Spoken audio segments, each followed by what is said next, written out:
और आपको बता दें, ब्रिटेन के पीएम ऋषि सुनक से प्रधानमंत्री नरेंद्र मोदी की मुलाकात हुई है, जिस पर मिनिस्ट्री ऑफ एक्सटर्नल अफेयर का बयान भी सामने आया है कि ऋषि सुनक से मुलाकात अच्छी रही है। इनोवेशन सहित कई मुद्दों पर चर्चा हुई। सुनक को G20 में आने का यहां पर न्योता भी दिया गया है और साथ ही ब्राजील के राष्ट्रपति लूला डा सिल्वा के साथ भी प्रधानमंत्री नरेंद्र मोदी की द्विपक्षीय बैठक हुई है।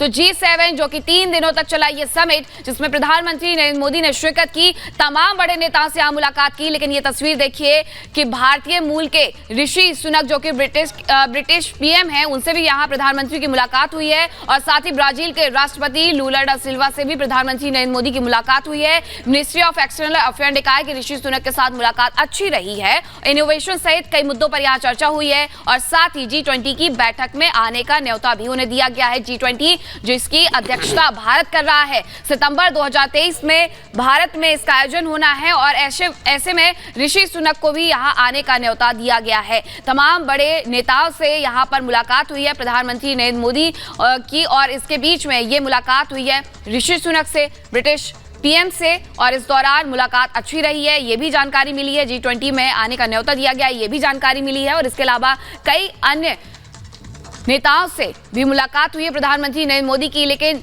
जिस तस्वीर ने सबका ध्यान खींचा वो था जो बाइडेन का अपनी कुर्सी से उठ करके प्रधानमंत्री नरेंद्र मोदी की तरफ आगे बढ़ना, उनसे जाकर के मुलाकात करना, और उस मुलाकात में जो गर्मजोशी दिखी वो सबने नोटिस की थी। और ये 2 तस्वीर आपको दिखा रहे हैं जहां ब्रिटिश पीएम ऋषि सुनक और प्रधानमंत्री नरेंद्र मोदी के बीच में ये बातचीत चल रही है, ये मुलाकात होती है, द्विपक्षीय बैठक होती है, वार्ता होती है और प्रधानमंत्री नरेंद्र मोदी ने उन्हें G20 में आने का यहाँ पर न्योता भी दिया। तो दूसरी तस्वीर है लूला डा सिल्वा से प्रधानमंत्री नरेंद्र मोदी की मुलाकात की, जो कि ब्राजील के राष्ट्रपति हैं।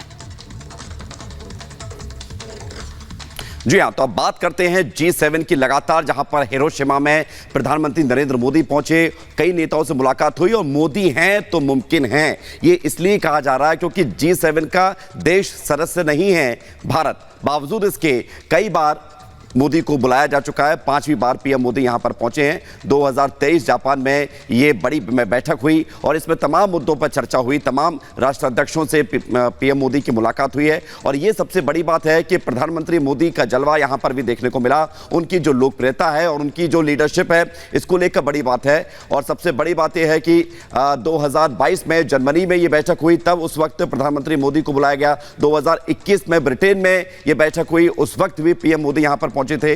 2020 में अमेरिका में ये मीटिंग हुई और उसके बाद जो कोविड-19 था उसकी वजह से ये मीटिंग है अमेरिका में रद्द कर दी गई थी। 2019 में फ्रांस में ये बैठक हुई थी जिसमें प्रधानमंत्री मोदी पहुंचे थे। तो 5 बार प्रधानमंत्री मोदी G7 की इस बैठक में शामिल हो चुके हैं, जो बताता है कि प्रधानमंत्री मोदी की लोकप्रियता कितनी मजबूत है और उनके नेतृत्व को बाकी देश किस तरह से लेते हैं। और सीधे रुख करते मेरे सहयोगी की तरफ। और देखिए, G7 समिट में हिस्सा लेने के बाद अब प्रधानमंत्री Narendra Modi Papua New Guinea जाने वाले हैं और पापुआ न्यू गिनी में आयोजित कार्यक्रम में शिरकत करने वाले हैं। तो प्रधानमंत्री नरेंद्र मोदी का अब ये पापुआ न्यू गिनी दौरा रहने वाला है। 2 दिन का ये दौरा रहने वाला है और इस दौरान आपको बता दें कि पापुआ न्यू गिनी में दरअसल India Pacific islands cooperation summit है, जिसमें प्रधानमंत्री नरेंद्र मोदी भाग लेने के लिए जाएंगे। एयरपोर्ट पर उनका भव्य स्वागत भी किया जाएगा। पीएम के इस दौरे में खासकर एशिया प्रशांत के देश पापुआ न्यू गिनी की यात्रा की काफी अहमियत मानी जा रही है। और देखिए किस तरीके से यहाँ पर ये G7 की समिट की तस्वीरें भी आपको दिखा रहे हैं। लेकिन इसके बाद अब पापुआ न्यू गिनी का प्रधानमंत्री का ये दौरा रहने वाला है, जहां एयरपोर्ट पर उनका भव्य स्वागत भी किया जाएगा।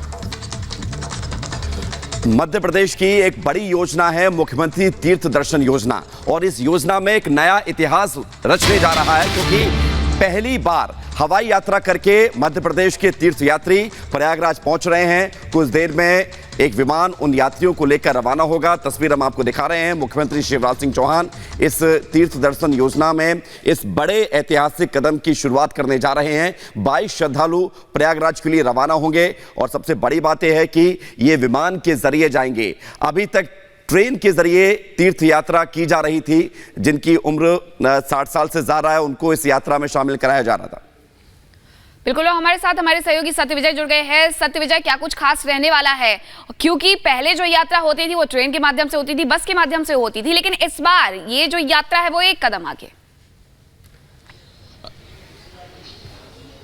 जी हाँ, बिल्कुल। देखिए, मध्य प्रदेश में तीर्थ दर्शन योजना तो पहले से ही चल रही थी, लेकिन अब मध्य प्रदेश वो पहला राज्य बन गया जहां पर की तीर्थ दर्शन योजना जो है वो हवाई जहाज के द्वारा की जाएगी। आज जो पहला जत्था है जिसमें कि 32 तीर्थयात्री जो हैं वो कुछ देर में भोपाल से प्रयागराज के लिए उड़ान भरेंगे और मुख्यमंत्री शिवराज सिंह चौहान खुद एयरपोर्ट के अंदर हैं। पहले वो फ्लाइट को हरी झंडी दिखाएंगे। इसके बाद जो तीर्थयात्री है जिसमें कि 24 पुरुष और 8 महिलाएं हैं, बुजुर्ग ये हैं सभी लोग जिनको कि इस तीर्थ यात्रा का लाभ मिलने वाला है। तो एक महत्वाकांक्षी और बड़ी योजना है, क्योंकि हमने जितने भी तीर्थयात्री थे उनसे बात की, उन सभी का ये कहना था कि ये योजना जो है ये कहीं ना कहीं उनके लिए सपने की तरह है, क्योंकि तीर्थ दर्शन तो उनके हो ही रहे हैं लेकिन फ्लाइट में बैठना, हवाई यात्रा करना उनके लिए एक सपने की तरह था। तो यहाँ पर जी हाँ, तो उनके लिए एक सपने की तरह था। तो फिलहाल वक्त है एक ब्रेक का, ब्रेक के बाद ही बड़ी खबरें इसी तरह हम दिखाते रहेंगे।